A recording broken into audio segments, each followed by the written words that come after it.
I might be obsessed with Katseye now. Kristen here, and we are talking about Pop Star Academy Katseye, the new docuseries on Netflix.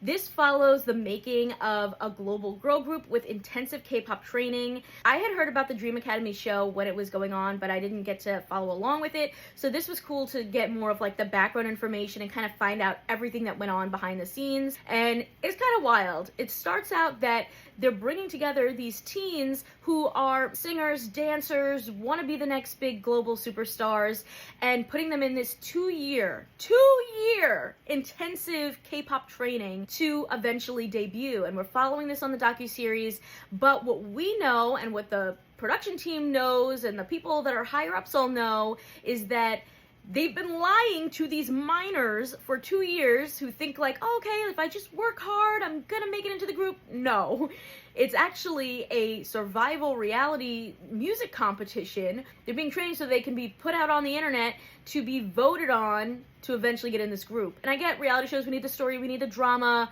but that was a little bit messed up. And I gotta say, as much as they're trying to like pit these girls against each other, they really stayed true to themselves.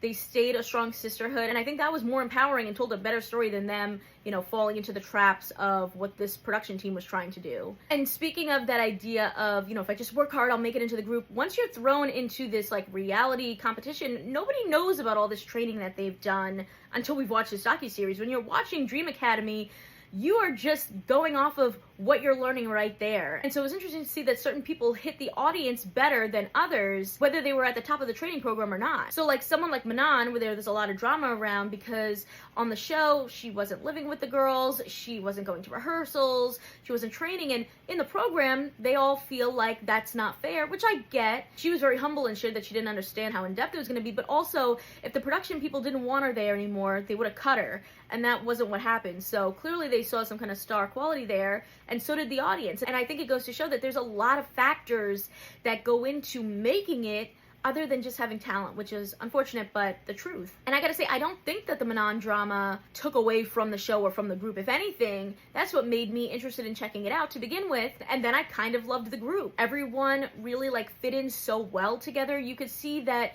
even now the sisterhood is so strong between the people who made the group and those who didn't. Everything from their outfits, the branding, the music, the diversity, I love it. And even watching the show now, there's no one I would like switch out. Everyone that made it into the Katseye group I think really makes sense. It's giving like Winx meets the Cheetah Girls meets K-pop, but globally in a way that I think is really, really fun and refreshing.